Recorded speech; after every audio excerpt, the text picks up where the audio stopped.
Um, Thank you, everyone, for joining us. My name is Martin Hamilton. I'm Director of Leeds Civic Trust, and I'm delighted this evening to welcome my predecessor, Dr. Kevin Grady, to give a talk on A Stranger's Guide to Leeds in 1830.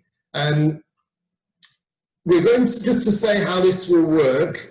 Kevin will talk, and then at the end of his talk, will be an opportunity to put questions to Kevin, and I'll field those questions. So if you want to use the chat function either during the lecture or at the end of the lecture, we'll try and gather those together and assemble some questions to Kevin to answer at the end.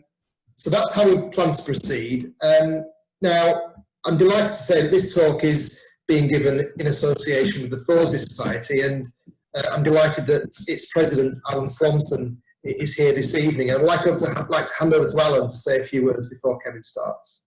Thank you, Martin. First of all, I'd like to thank the Leeds Civic Trust for hosting this meeting and Kevin for agreeing to give the talk. For those who don't know us, I should explain that the Thoresby Society is the Leeds Historical Society, and we're named after Ralph Thoresby, the first topographer of Leeds. Our home is now in the Leeds Library in Commercial Street, and this houses our extensive library and archives. To find out more about us, please go and find our website, and you'll be able to access on our website our wonderful collection of images, and you'll also find there an enormous amount of interesting information about Leeds. And of course, we welcome new members, and if you join us, you'll be helping us in our work of conserving the history of Leeds and disseminating it through our publications. We normally hold live talks in the evenings and at lunchtimes in November. It remains to be seen whether we'll be able to do that this year, but if not, I'm sure we'll hold some video meetings like this one to take their place.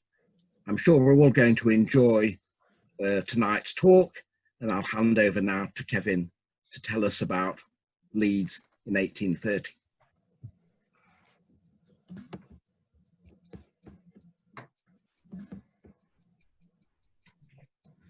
Right, well, here we are. Thank you very much, Martin and Alan, for the introduction.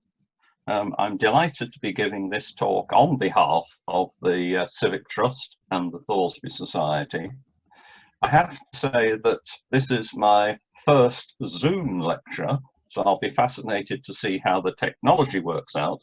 But I have to say that this isn't my first Zoom performance, because of course I have an alter ego.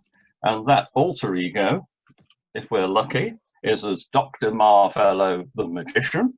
And so I've actually given 7 performances on Zoom as magician, and I'm used to seeing audiences of children jumping about as things vanish into thin air and appear from nowhere when I wave my magic wand. So it's a bit disconcerting not to be able to see the audience, but I gather we've got 152 people watching at the moment. Maybe more will join us, but I shall imagine you as if you were sitting in my public lectures at Trinity Church, or more recently at Leeds Minster. And I have to say that today's lecture is not one of great academic merit. It was actually written for fun a few years ago as a challenge. So, oops, yeah, there we are, yeah. So, A Stranger's Guide to Leeds in 1830. Just over 35 years ago, Dr. Colin Treen and I ran a weekend course on the history of Leeds. And in a curious attempt to link the fact that Dr. Treen and Dr. Grady were giving this talk, the Yorkshire Evening Post thought that they should try and describe us rather like Doctor Who. And so they said that the talk that we were giving for the weekend was a Tardis-type tour through time. Now, I was rather shocked by this alliterative attempt to describe our rather academic lectures, but the headline did fire my imagination. And I wondered to myself, was it possible in an illustrated lecture to take an audience back through time to recreate Leeds as it was at the end of the 1820s and to evoke its atmosphere. So in 1985, I produced a 1-hour lecture attempting to do just that. So today's lecture is a shortened version of this, but improved in various ways by the fact that over that period of some 30 years, I have actually been able to find many more images of the Leeds in 1830. And indeed, in fact, my backcloth at the moment is one of them, which is I'm actually sat in Leeds Parish Church in 1839. You can just see behind me on the other side the pulpit of the church. This was the medieval church before it was demolished. Now, before I attempt the lecture proper, I wanted to give some preliminary thoughts about how I've reconstructed Leeds in that time. Now, first of all then, the lecture describes a visitor's guided tour around Leeds on a specific day, and that is Thursday, the 20th of May, 1830. Now, the events of the day are fictitious, as is Mr. Smith, the visitor to Leeds, but otherwise the characters we meet are real people. The details of Leeds in 1830 and during the 1820s, the previous 10 years, are historically accurate. The background information is taken from the book that you see on the screen at the moment, which is Parsons and White's 1830 Directory of Leeds. The bulk of the pictures that you will see are contemporary views, and those which are not quite, so a bit slightly later than 1830, actually show street scenes in Leeds which have been very little changed since 1830. And of course, the contemporary details of the things that are going on in Leeds at the time are taken from the fact that I read the Leeds newspapers for the period. Another thing is to talk about the value of money. In 1830, £50 was a great deal of money, enough to support a family of 3, that's with 3 children, for 1 year. Alternatively, £50 would buy you a back-to-back house, a 1-up, 1-down cottage. The base map that I'm using for the tour of Leeds is Charles Fowler's 1831 plan of the town of Leeds and its environs, and this is just one section of the plan. Now, some of you I know who are watching are not particularly familiar with Leeds, but just to acquaint you with the general layout, you have the river running along the south side of the town. Briggate running up here is the principal street of the town. If you turned right halfway up Briggate, you'd go down to Kirkgate and you'd arrive at the parish church. On the other hand, if you came slightly down Briggate, you could go along Boar Lane into this area, which is the area in which we're going to start the tour effectively. And just to say, at the top left-hand corner would be the location of Hanover Square, which we'll meet in a moment. So, our visitor to Leeds is Mr. Smith. He's 30 years old.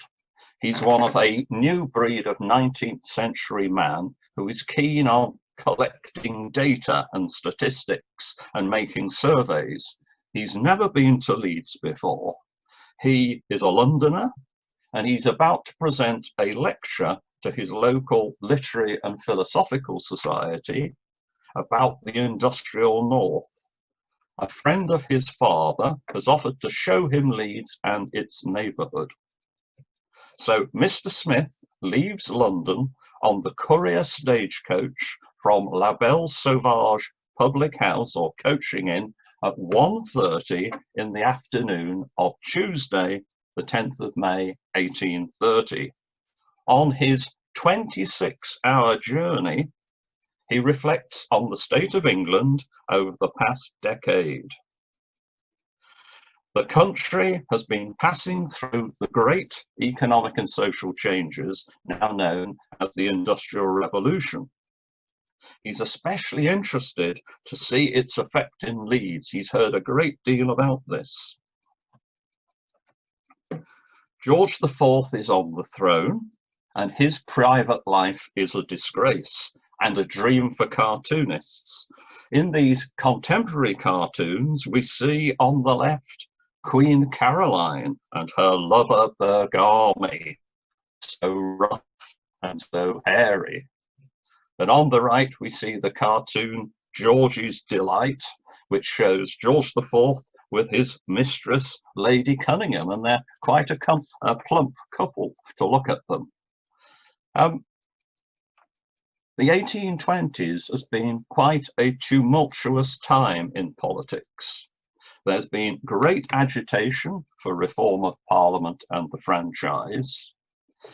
The middle and upper classes have been in constant fear of revolution of the working classes, and indeed the 1820s was ushered in by the Peterloo massacre in Manchester. We see an illustration of this at the bottom right here, which occurred in 1819.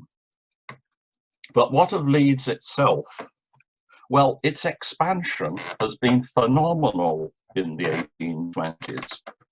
Building development has been so extensive that Charles Fowler, surveyor, has produced a plan of the town of Leeds, but he's had to produce 3 additions in 11 years. An addition in 1121, another in 1821, another version which we see here in 1826, and another version in 1831, which I've just shown you.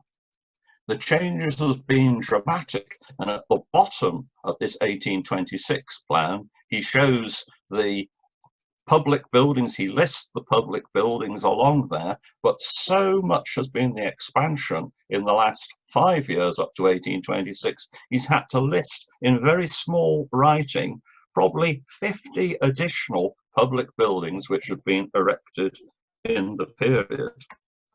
Town population has grown by almost 50% to over 70,000 in just 10 years, while the number of houses in the town has also increased by almost 50% in the same period.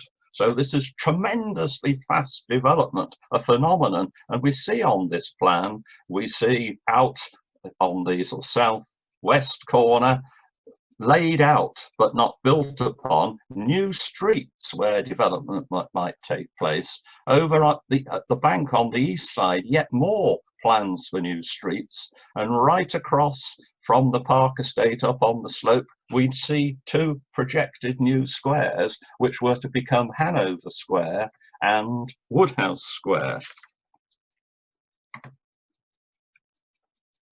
Now here we see Alphonse Dussault's view, painted about 1830, and it's looking down on the town of Leeds from Middleton.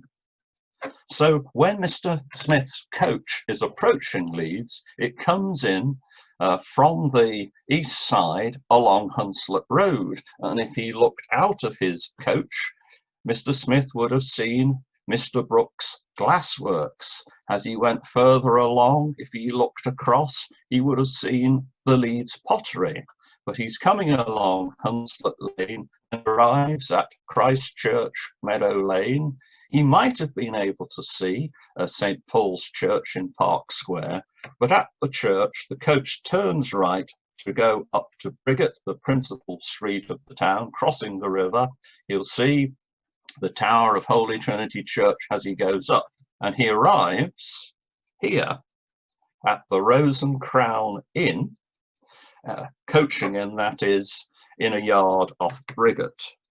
Here he is met at the Rose and Crown by, this is the site of the Thornton's Arcade today, by the way. He's met by Mr. George Walton, a stuff merchant, that is a merchant in worsted cloth, one of the wealthiest men in Leeds, who takes him by carriage to his home in Hanover Square.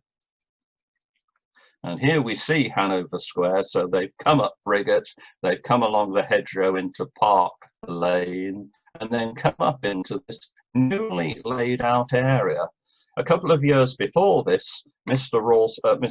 Rawson has bought the Denison Hall estate here with the big hall at the top there, but he's decided he would like to develop it as a high-class residential square, and he's built for himself at the bottom left-hand corner a new house. And I popped over to Hanover Square a couple of days ago, and there is Mr. Rawson's fine house at the bottom southwest corner of the square. Well, Mr. Smith has a well-earned rest overnight, but the following morning they get up bright and early, ready for a full day tour of Leeds, so he can get his bearings and see places that he may go back to in later days in the week that he's here. So their aim after breakfast is to walk down to the new commercial buildings. And in this view, we see pretty much a view from where Hanover Square is. And here we're looking down into Park Square, and we see the houses of Park Square on the east side, and within the square, St. Paul's Church, a proprietary church which had been built in the 1790s. So here we're back to the 1831 plan, and we can see that they come down here, they come along Park Lane, and they come in here. This Park Estate, the high-class residential estate which has been built since the 1760s, and there is Park Square with St. Paul's Church at the corner. But they're going to come down here and walk along West Street, now known as St. Paul's Street, down Queen Street, where Queen Street Chapel is. They're going to go along Park Place, and then notice the wonderful gardens opposite the houses, and then they're going up there into Infirmary Street, passing the infirmary, the mixed cloth hall, and going down to the commercial buildings. And the location here is where City Square is today. So going through they go through it and down to Queen Street Chapel. Queen Street Chapel is an independent or congregational list chapel. Mr. Rawson is very proud of the church because it is here, he's one of the town's leading congregationalists, and he laid the foundation stone of this chapel in 1823. They then walk down Park Place and loop round to come into Infirmary Street. Now, this is a wonderful engraving that I managed to find in a bookshop a few years ago, and this is the view that they would have got in 1830 looking down the street. Mr. Rawson points out on the right-hand side the Leeds General Infirmary. He explains that this is a charitable institution giving medical treatment to the poor. It had been opened in 1771 and currently has beds for 99 patients. Sadly, however, he has to say that the infirmary is experiencing great financial difficulties.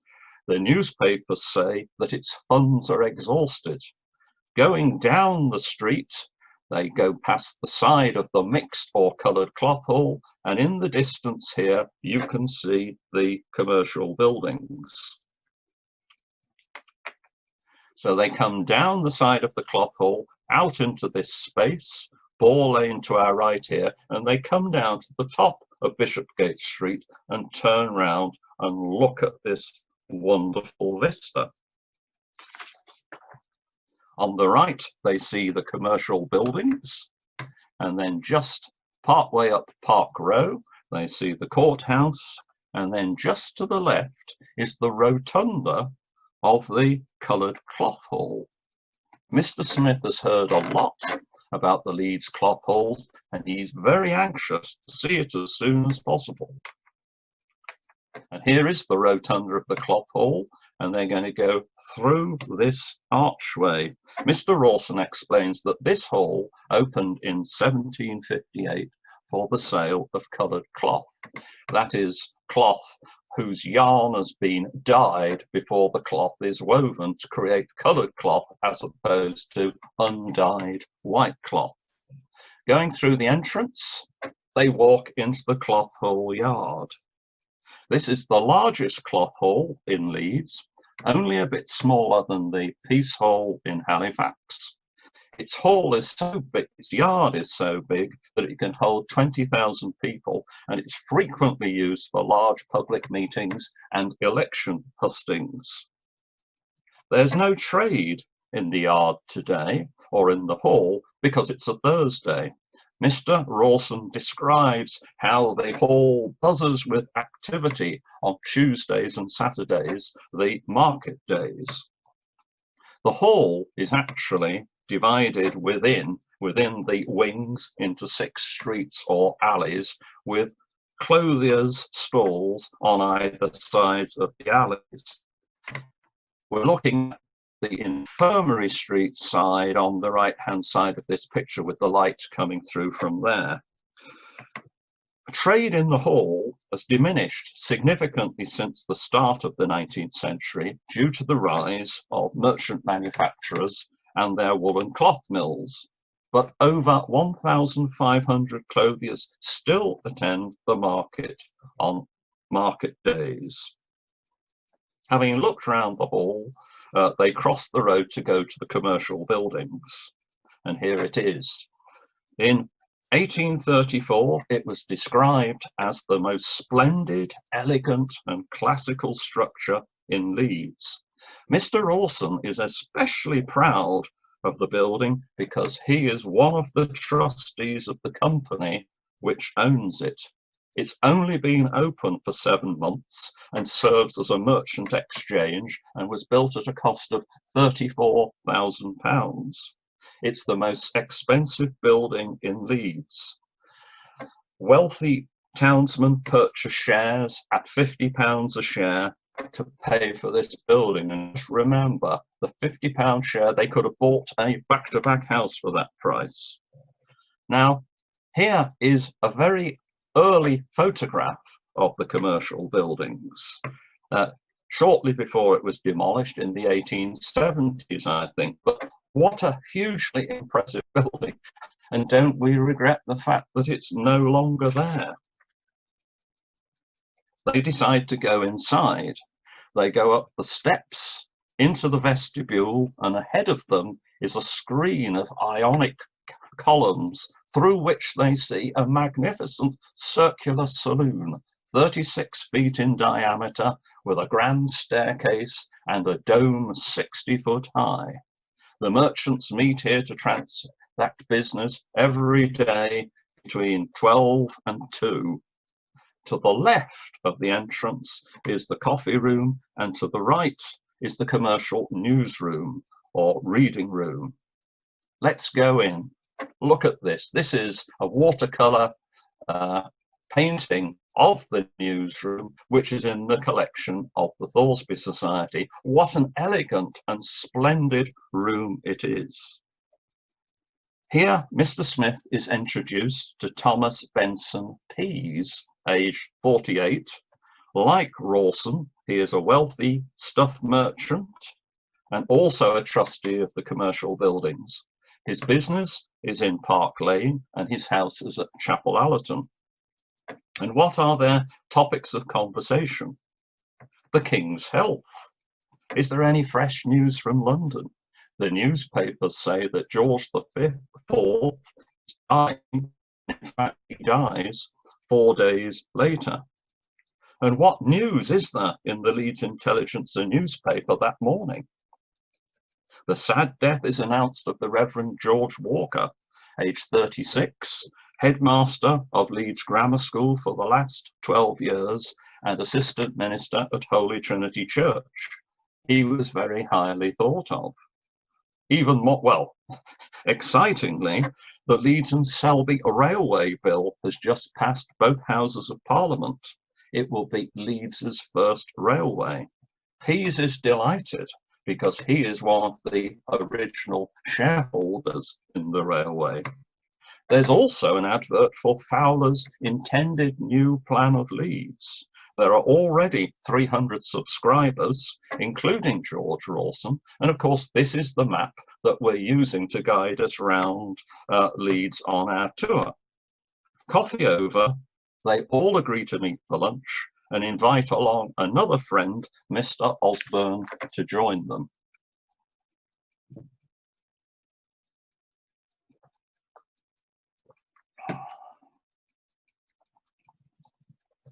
Mr. Rawson is to take Mr. Smith to see Benjamin Gott's famous factory. Mr. Pease will walk with them as far as the public baths on the south side of Wellington Street. So they're coming out of the commercial buildings and they're walking along Wellington Street, noting the wonderful gardens coming down to the street from the back of the infirmary and opposite the public baths. These are Turkish and spa baths built in 1820 at a cost of £7,000 by a company with £100 shares. Both Rawson and Pease are shareholders in the baths. You need to be subscribers to use them, and they're frequented by only the most respectable and affluent members of the middle and upper classes. I doubt whether some of you listening to this lecture would actually have been allowed in. Oh, and here are the public baths themselves. Again, classical and elegant, although this view from a shareholder's annual general statement doesn't do the building justice, I think. So they walk along Wellington Street, coming along here, and here is Benjamin Gott's wonderful Woollen Mill. Mr. Smith is very, very impressed, to say the least. Benjamin Gott is now 68 years old and a millionaire, literally a millionaire, at a time when 50 quid would buy you a cottage. This massive factory employs over 1,000 workers, making it one of the top 10 or 12 largest factories in the country. Above all, this is a cloth finishing mill with steam power used for fulling and shearing cloth. In fact, 3/4 of the cloth finished here, and of course sold by Gott, is actually bought in from small clothiers weaving the cloth in their own cottages. After having a quick look in the mill, Mr. Smith is going to come back on another day for a thorough tour. After that, they come out of the mill and walk to Wellington Bridge and cross it here. So Wellington Bridge, a toll bridge opened in 1818, has the river there, and on the other side, the Leeds and Liverpool Canal. They're not actually going to go completely over the bridge because they're going to walk down the towpath between the river and the canal. And here we see the mill, St. Paul's Church, Park Square, and for those of you with sharp eyesight, we see the commercial buildings and the tower of Holy Trinity Church. But here they are, the two of them, walking along the towpath. Mr. Rawson is gesturing and explaining to Mr. Smith about the town's industries. There's been an amazing expansion of factories in the 1820s. There are now over 70 factories or mills in the town. But he explains that Gott is not typical. The average mill has 75 workers, and only 1 in 20 workers actually work in factories. The domestic system of cloth making and the production of goods in small workshops still predominates. While the woolen cloth making, finishing and marketing is still the principal activity of the town, there are many other industries. For example, an extensive flax spinning industry, flax being used, of course, to make linen. There are several iron foundries. There's carpet making. There's the Leeds pottery, other potteries and glassworks. There's an extensive wholesale tobacco trade. there's a substantial leather industry and many other trades. So they walk, oh, I should just say, they're just about to walk under Monk Bridge. This is another new bridge, a toll bridge, and this had been opened 3 years earlier. So they walk along the canal towpath, walk through the canal basin, and arrive back at the canal. Rawson and Smith are joined by Mr. Pease and by William Osborne, aged 37, a wine and spirit merchant with premises on the upper hedgerow. Importantly, Osborne is secretary of the Leeds Philosophical and Literary Society, of which Rawson and Pease are proprietary members. Over lunch, their discussion ranges across political and social issues. Our friends are all nonconformists and Whigs.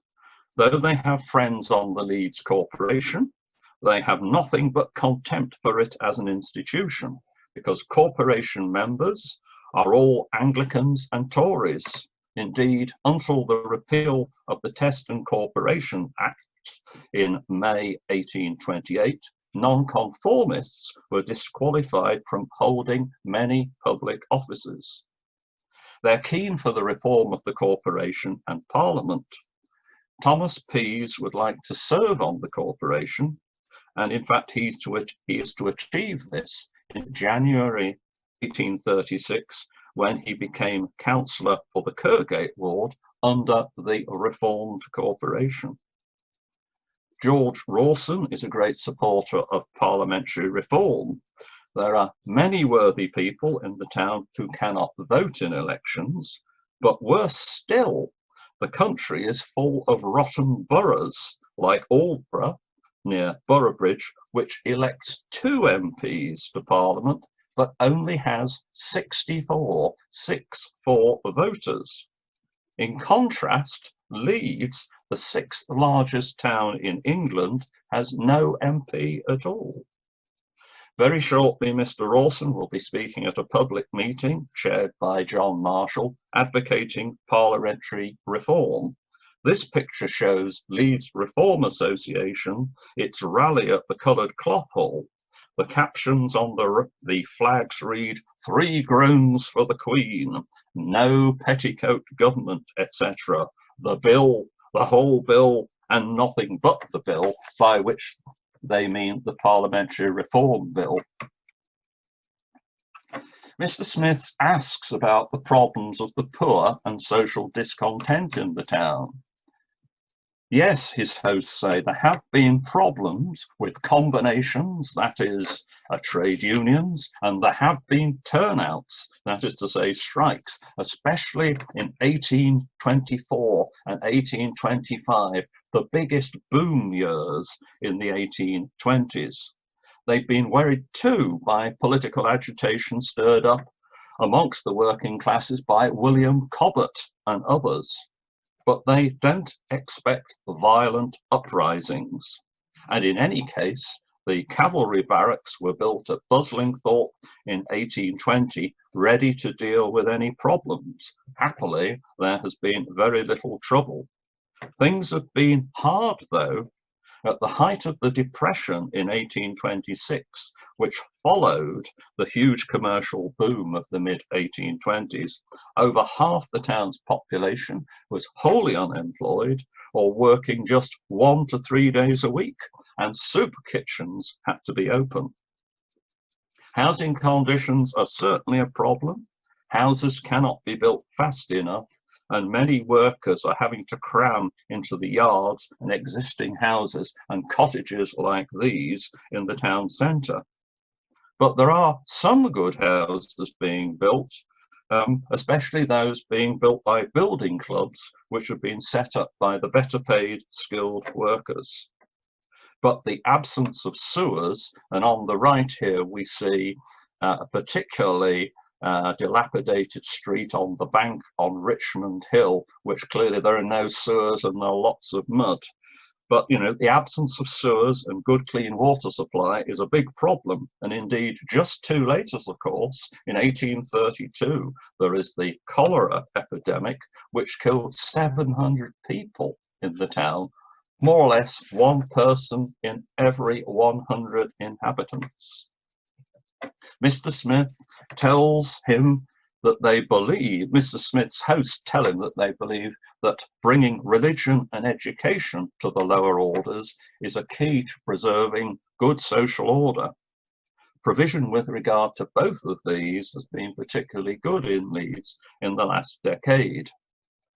3 million Act churches have been funded by Parliament specifically to provide Anglican church accommodation for the expanding populations in working class areas.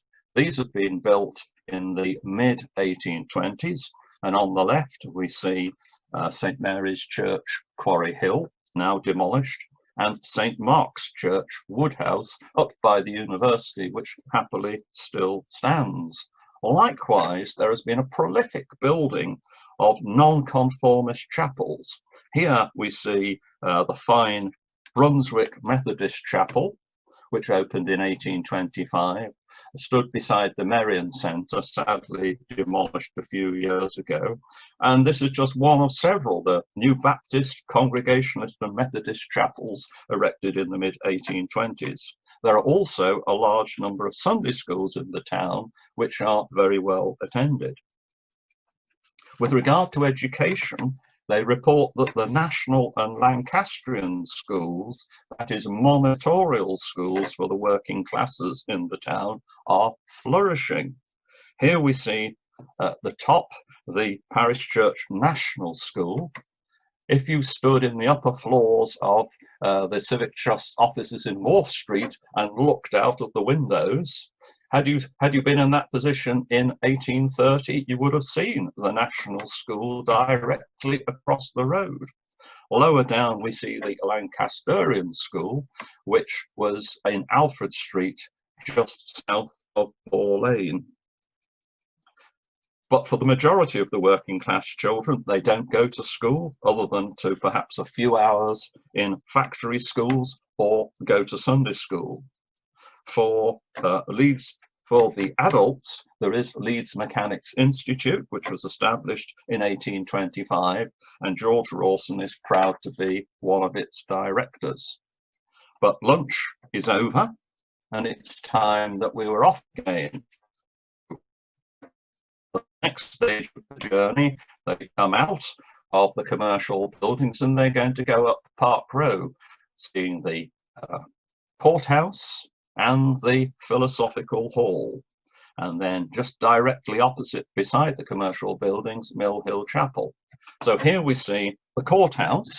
This had been opened in 1813 and housed the magistrates' courts, the police station, and fire engines. In effect, it's the town hall. Opposite, we have the 17th century Mill Hill Chapel. Park Row is going up on the left, the present day Basinghall Street on the right. So this is somewhat dilapidated and will be rebuilt for the building we know today 18 years later. And then we arrive at the Philosophical Hall. Park Row is going up where the carriage is going. But this is an absolutely wonderful view. This had been built in 1819 for the Leeds Philosophical and Literary Society, and it is Mr. Osborne's pride and joy as he's secretary of the institution, and it's the centre of intellectual life in the town. What's good about this view, apart from the wonderful view of the building, is that just on the right here we see the fine houses of South Parade looking south across an open space, and on the left we see the not quite so fine houses but really pretty good houses of East Parade looking across what had been an open space. Leeds Worthies have donated wonderful items to the Museum of the Philosophical Society, the most celebrated of which is the coffin case and mummy of Nessun Almun. Here you see the book, which had been written in 1828 by William Osborne, meticulously recording the Society's careful unwrapping and analysis of this mummy, which Mr. Blades had brought back from Egypt. Of course, today this mummy is the centerpiece of the City Museum's Egyptian collection. And of course, if you would like to see this actual book, which is really quite rare, you can find it in the library of the Thoresby Society. Well, we've been into the philosophical hall there. The next stage is that our visitors are going to walk along Bond Street through to Albion Street, take a quick look at the music hall, and then go back to Commercial Street and look at the Leeds Library. Here is the music hall. This had been erected in Albion Street in 1792. It was the musical and artistic centre of life for the middle classes in Leeds, with its music saloon and picture gallery. And here we see a wonderful engraving of the double height galleried music saloon in the music hall as it appeared in 1832, when the celebrated virtuoso violinist Paganini played there. And in another part of the building is the picture gallery. I discovered this wonderful watercolor a couple of years ago, and I was so excited because interiors of these buildings of these period are very, very rare. And to see this, the Northern Society held annual art exhibitions at the galleries, and there were others, and it's so splendid to see these rooms with all these pictures displayed. And next they move on to walk into Commercial Street, where they see the Leeds Library, established in the 1760s and still going today, financed by its 500 proprietors. I show you the inside because I'm particularly proud of this institution, as I am its president. But we must speed on. My buzzer just went. They walk along to the junction with Briggate, and had they turned into Briggate just 5 years earlier, this is the scene that they would have seen. Basically, the moot hall, the old moot hall or town hall, slap bang in the middle of what was a prestigiously wide street with moot hall, with the middle row behind it. As a result of the creation of the Improvement Commission, Act of Parliament obtained in 1824 to allow the levying of the Leeds improvement rate, and this allowed for the moot hall to be demolished with middle row behind it. And Mr. Rawson is particularly pleased with the changes, because this is how it now looked in 1830. The moot hall had gone, and right at the top of this newly paved Briggate, you could see the new Corn Exchange, not actually at the top of Briggate, but the hedgerow runs across there, and there is the new Corn Exchange, just erected, looking rather like the moot hall, and deliberately so. So our party walk up the side of the Corn Exchange. They've gone up Briggate, up the side here. They're going to have a quick look at the Harrison's Almshouses, then shoot down to the grammar school on North Street and look at the workhouse. So here they are. They've walked around. They've come along Mark Lane to see Harrison's Almshouses with the church and the charity school.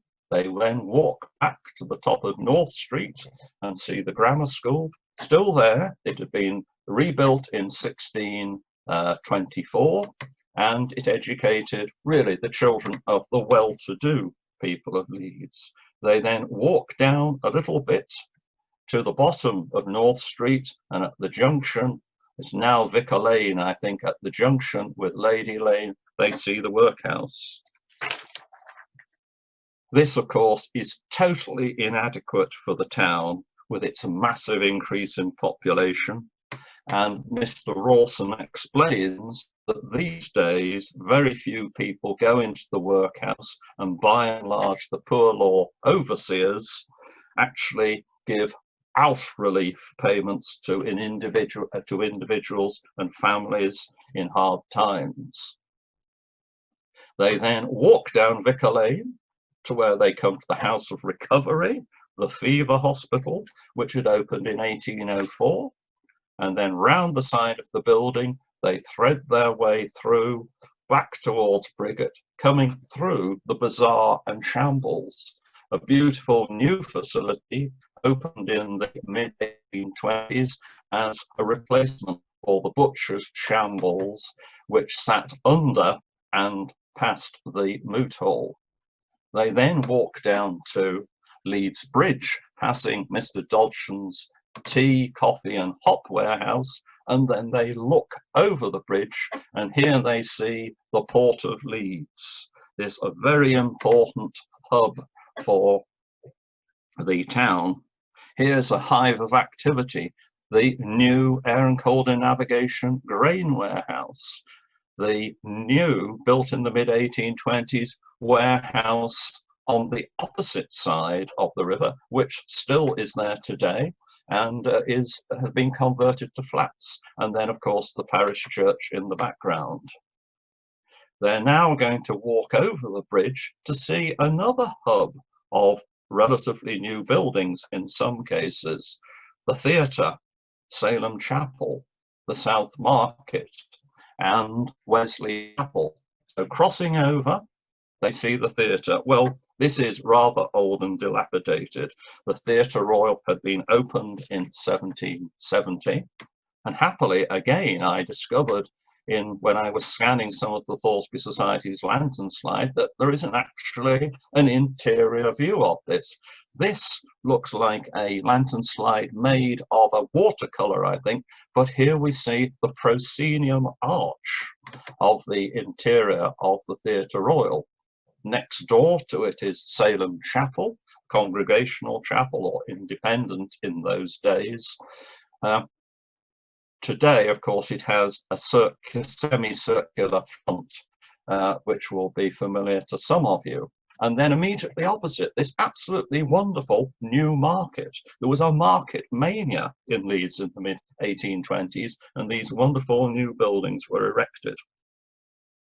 This hasn't been a success. Both Rawson and Pease have shares in it, but they're rather sad that they're not making much money. It's not trading well. And just on the opposite side of that, we have Wesley Chapel, with its opened in 1816, rather fine building, but in the distance we see Holbeck, the industrial heart in many ways with Hunslet of the city. But before we go down there, we see the Middleton Railway bringing coal from Middleton Colliery into Leeds Bridge, with Christchurch Meadow Lane, the third of the Million Act churches, and then Holbeck in the distance.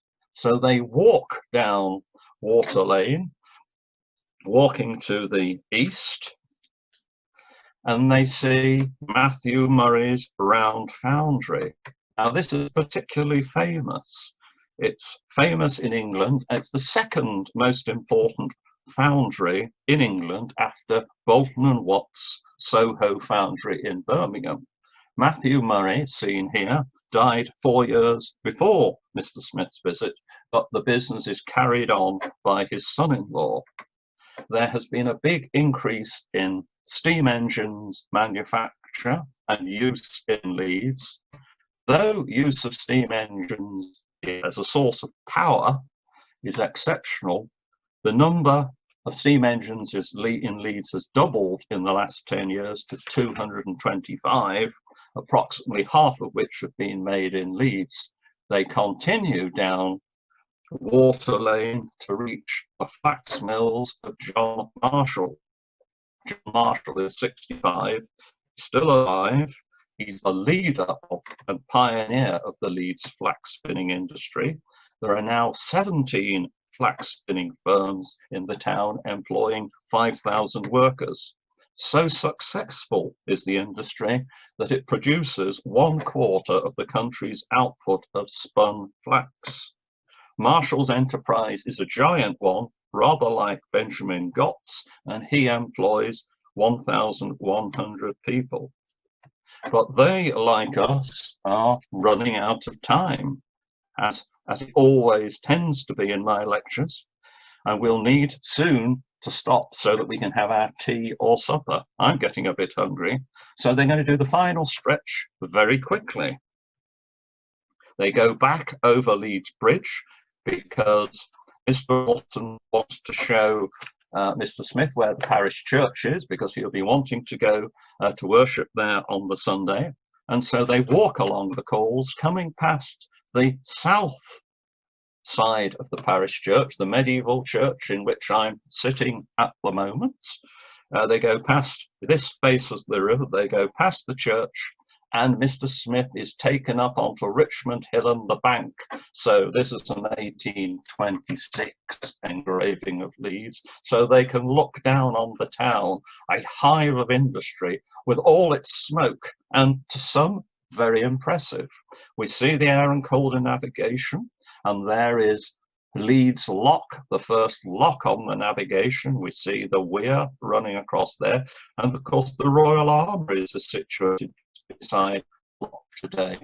And in the distance we see the parish church, Holy Trinity Church, up on the hilltop, St. John's Church. But what an impressive scene if you were hoping to see a centre of dynamic and greatly progressive industry in this country.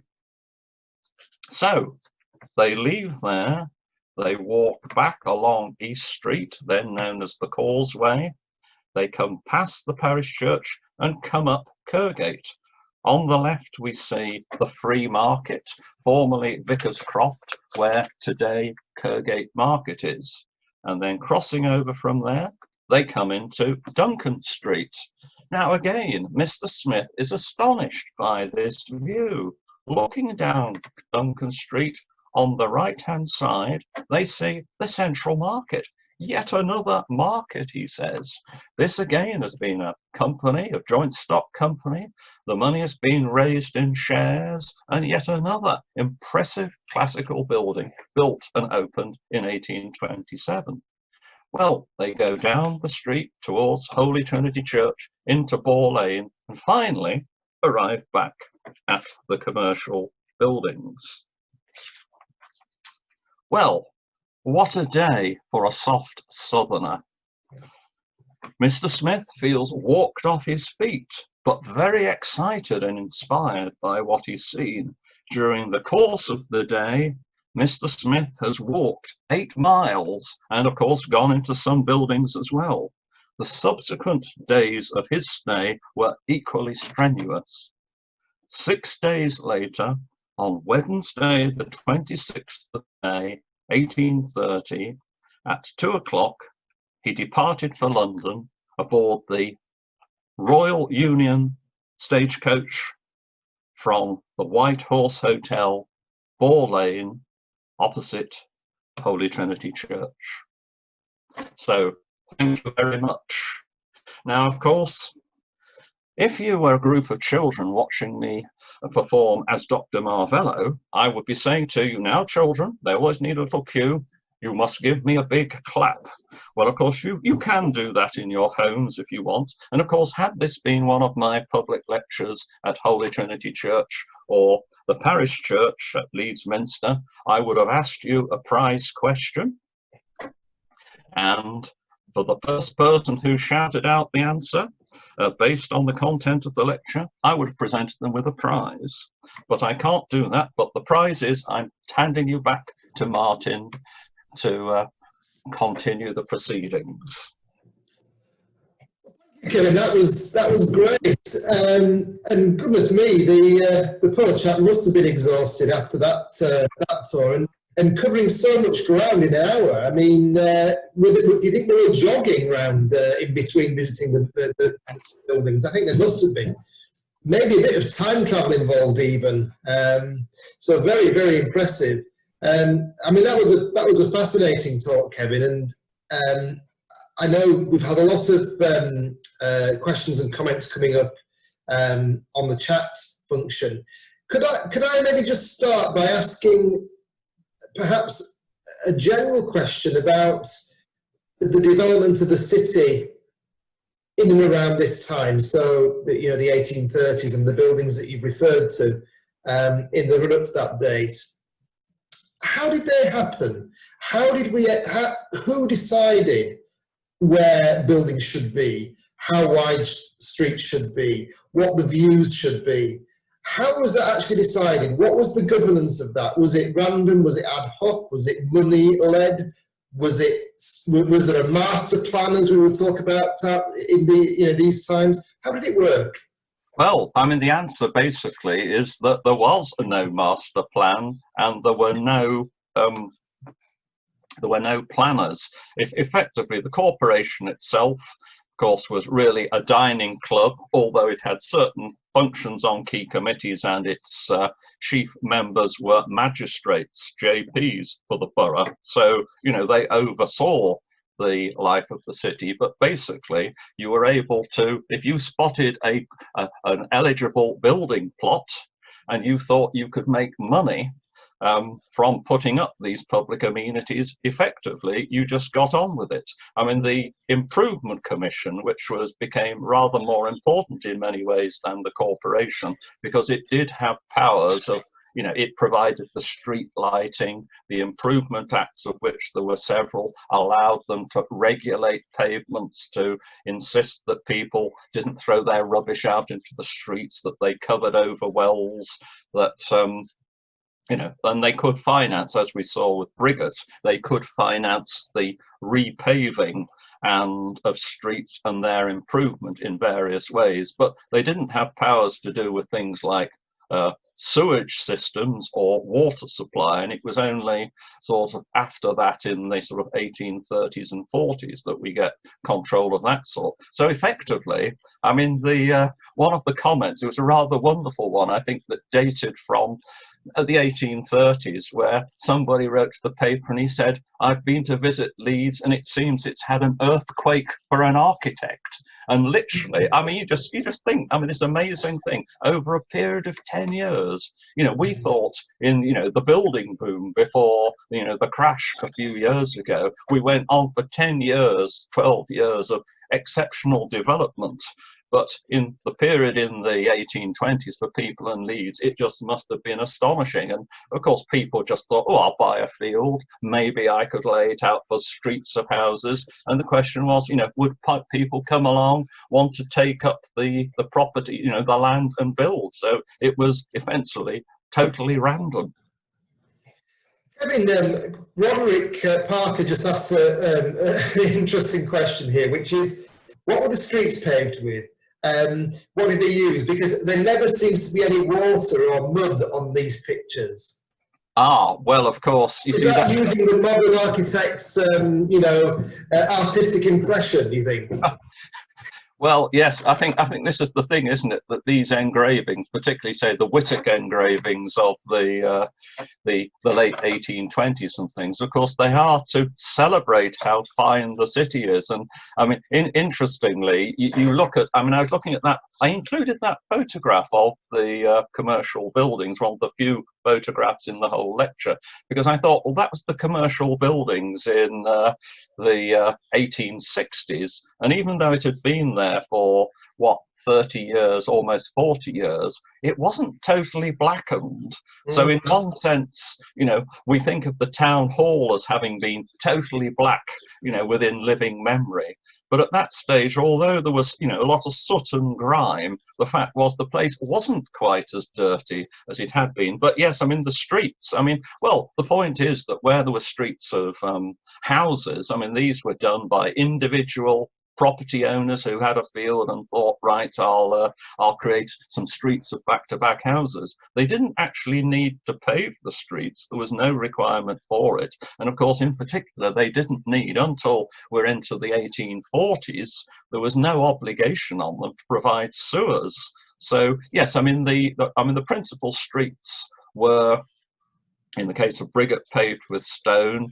Of course, you know, we are in the era of Portland cement, of course, and of course it was William Joseph Aspdin who invented Portland's cement in the one of the yards off Briggate, which of course was very important in the surfacing of roads. So, you know, you're getting all sorts of stuff put into the surfaces, but it was always thought very fine if you could pave your streets with stone. And certainly, I think in the Park Estate, you know, the high-class residential estate, that would have been the case.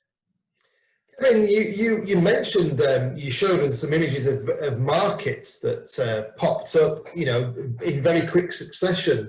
And then you made reference towards the end to this is where Kirkgate Market ended up. What was the sort of, you know, why did markets suddenly appear?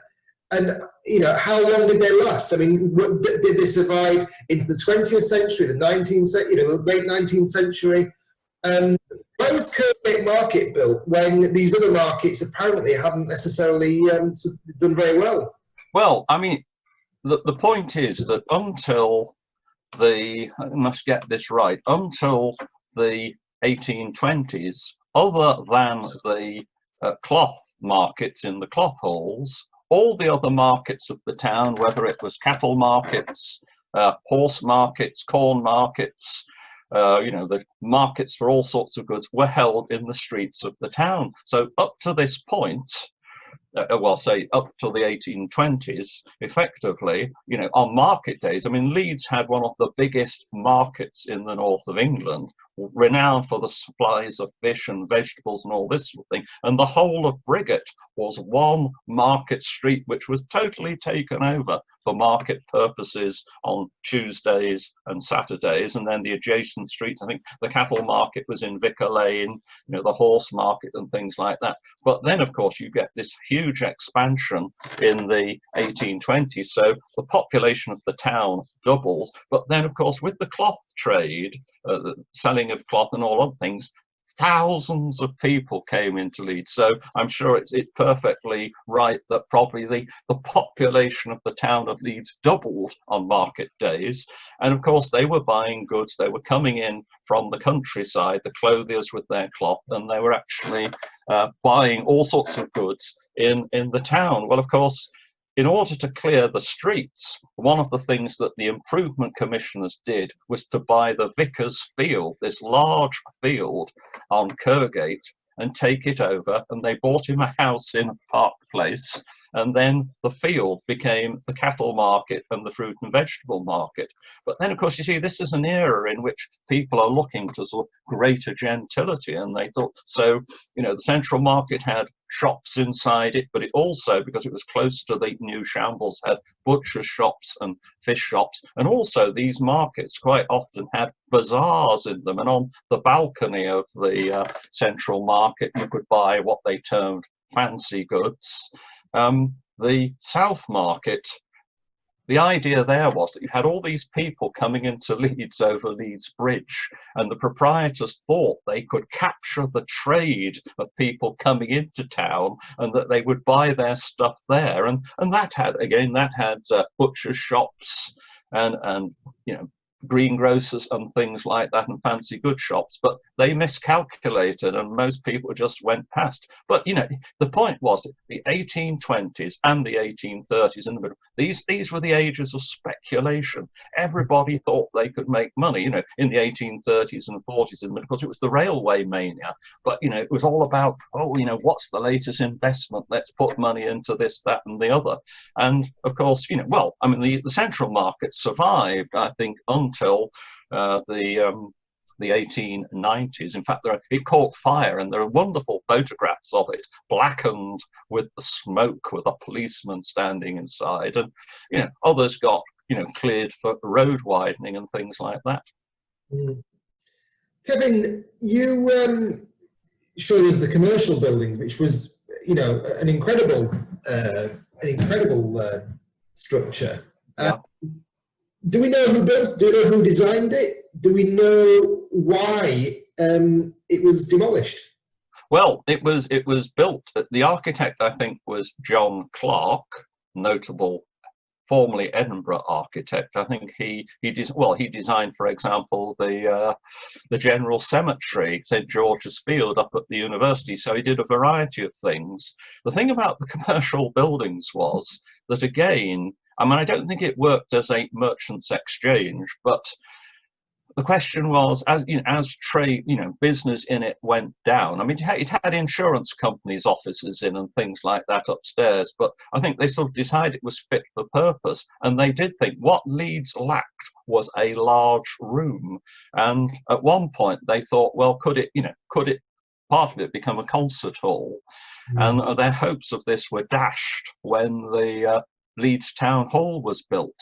So for one reason or another, they didn't think it was configured properly. So surprisingly, in the early 1870s, it was demolished and it was replaced by the Royal Exchange building, which some people watching may just about remember. It had been demolished, I think, in the early 1960s. But I mean, the Royal Exchange was a fantastic building too, and it had statues of medieval and Saxon kings across the front. A wonderful building, but again, of course, that was flattened too, property development, and it was demolished for a new office block, I would think, about 1965. And of course, now we know that office block has the Crown Plaza Hotel in City Square. So, Leeds has been developed and redeveloped over the years, but thankfully, despite the development that's been going on in recent years, somehow, and it's to a considerable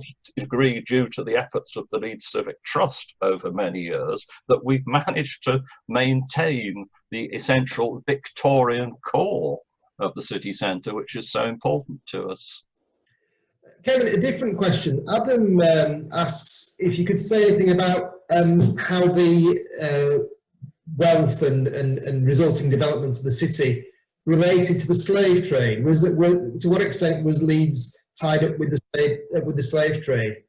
Well, I think the straightforward answer to that is not a great deal. I think primarily because, of course, we weren't especially involved in trading in the goods that were circulating in the trade triangle. I think when I was thinking, because we've been thinking about this issue about, well, the issue of plaques, do they commemorate people who might not be thought quite so worthy these days? In actual fact, I think that, of course, when the slavery was abolished in 1833, if you owned slaves, you could apply for compensation, a very large amount of compensation from the government. And in fact, as far as I'm aware, there was only one person who claimed compensation in Leeds, that is, and that was somebody living in Chapel Allerton.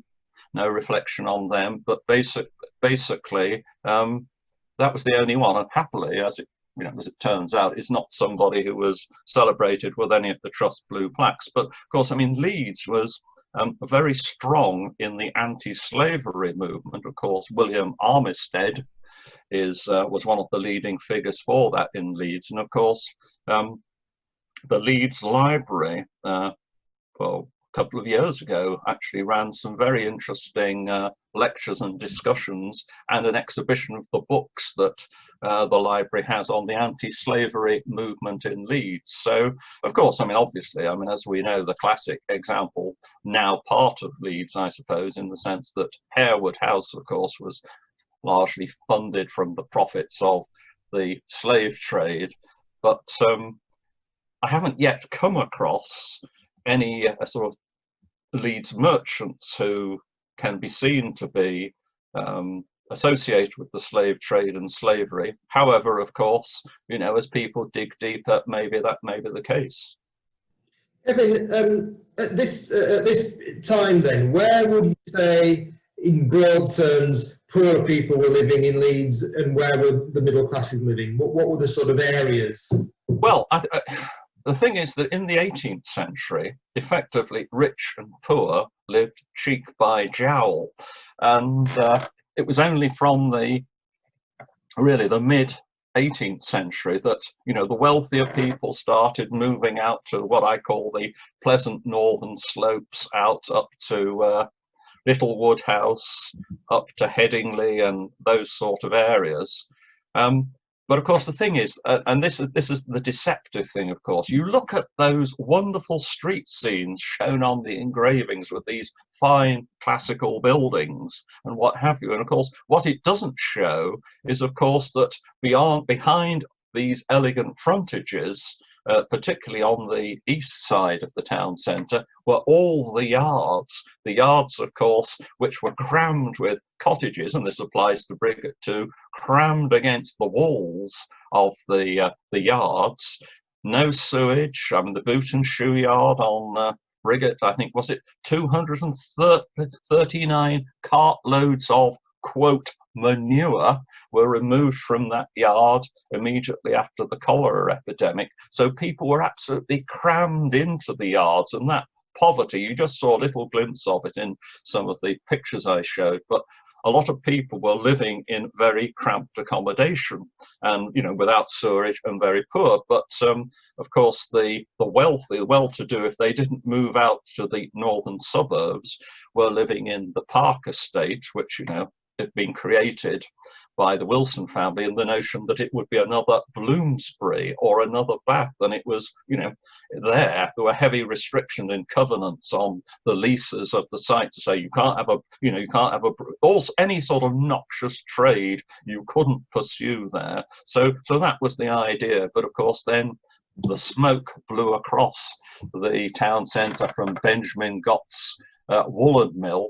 And of course, they were very upset in the mid-1820s. There was a trial of Benjamin Gott because the smoke from his mill was turning the grass in Park Square black, and it was ruining ladies' washing and things like that. But basically, predominantly, I mean, Maurice Beresford's wonderful book, East End, West End, of course, portrays the fact that it was the east side of the city centre. I mean, Kirkgate, off the frontages, was a den of vice and iniquity in all sorts of ways. So it's, you know, over, and of course the Irish were up on Richmond Hill and the Bank. So predominantly the poorer off were living east of Briggate, and the well-to-do were living west of Briggate. Last couple of questions, Kevin. A question about allotments. Yes. Where were the allotments? Was Leeds like Sheffield, Durham, Birmingham, where allotments sort of surrounded the city? Where were they? Well, of course, at that time, there weren't allotments, although, you know, within the town centre, there were still some spaces, small fields, but of course these were rapidly, of course this is the period when any field suitable like Vicar's Croft was being gobbled up. One of the things I find fascinating is that there were, on the top of Richmond Hill, if you look at the Ordnance Survey plans, I think certainly for, you know, the 1851, on the top of Richmond Hill, you see laid out an extensive area which is just gardens. Now, whether this was, you know, market gardening, I'm not too sure, but basically, certainly they exist and they bear much more investigation. And of course, if you moved out from the sort of quite densely built town centre, of course, you wouldn't get gardens with the street after street of back-to-back houses. And of course, this was an issue from the point of view of the creation of public parks. But allotments, yes, I think on top of Richmond Hill, and of course famously, although they disappeared, in the Middle Ages, the burgesses of Briggate were given allotments, I think 1/4 of an acre at Burman Tots, Boroughmen's Tots. But I think this is the sort of thing you need to ask somebody like Colin Treen about, who is the expert on landscape gardening and this sort of thing in the, well, certainly in the 19th century, and of course did his great work on the suburban development of North Leeds in the Victorian period. Kevin, final question. You mentioned the building boom, so-called, prior to the last recession. Oh, Yes. yeah, the last recession, yeah. I get mixed up on which recessions we're on, but yes, the building boom sort of prior to 2008, I suppose. Yes. I mean, Leeds. You could say that this was another period of building boom.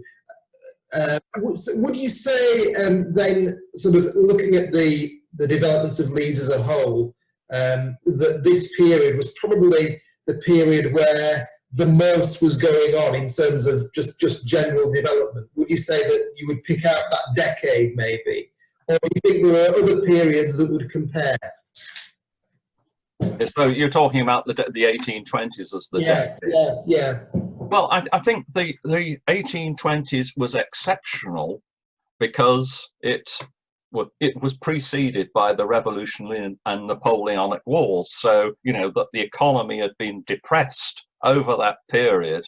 And then, once Napoleon had been defeated, then things started to loosen up and things started to expand.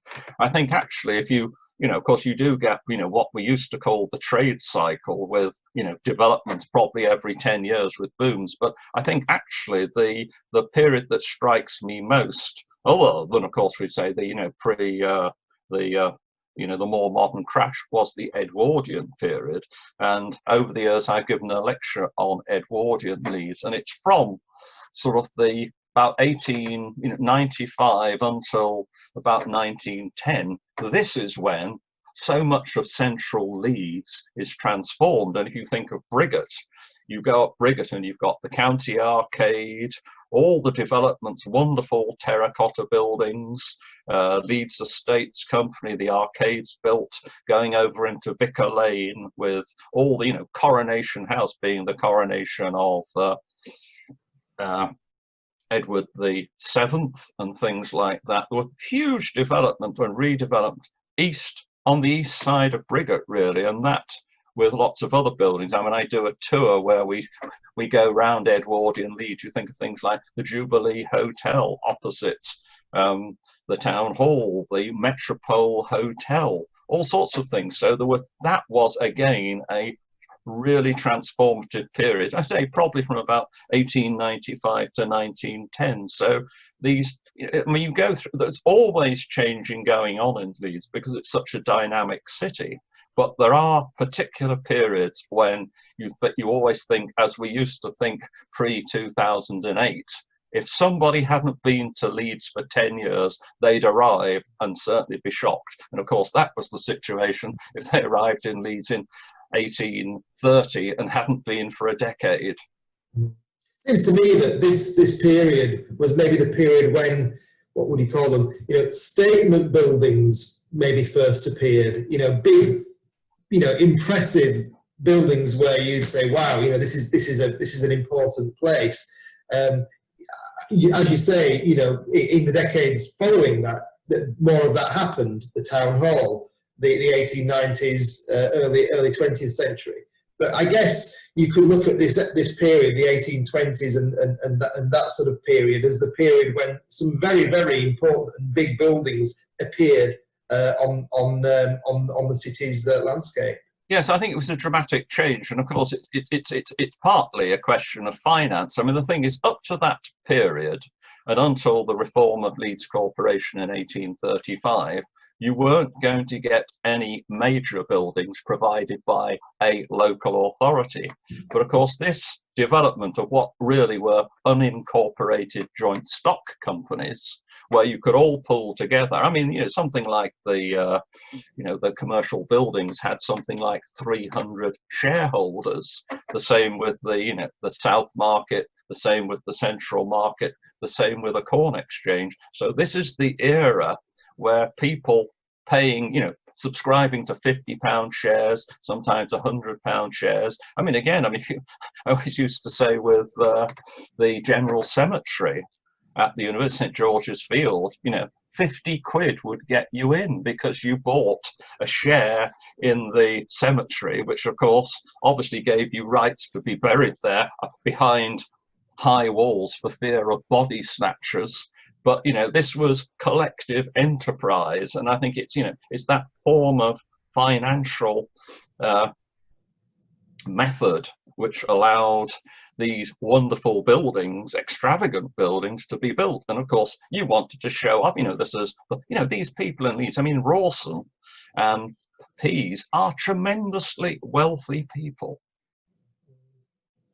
Well, Kevin, maybe the visitor to Leeds from London was so impressed that he decided to buy a £50 share in the summer, buried in Leeds at the end of his life. Who knows? He may well have done.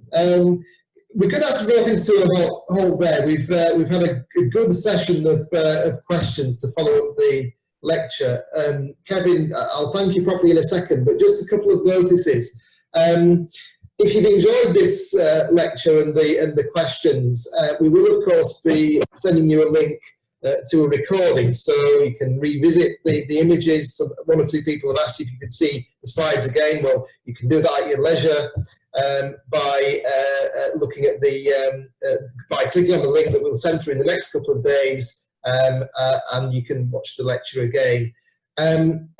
If you've enjoyed this and would like to join in another of these, I'll be giving a talk at the end of the month, 29th of July, on sculpture in Leeds, a virtual tour of Leeds City Centre through its sculpture.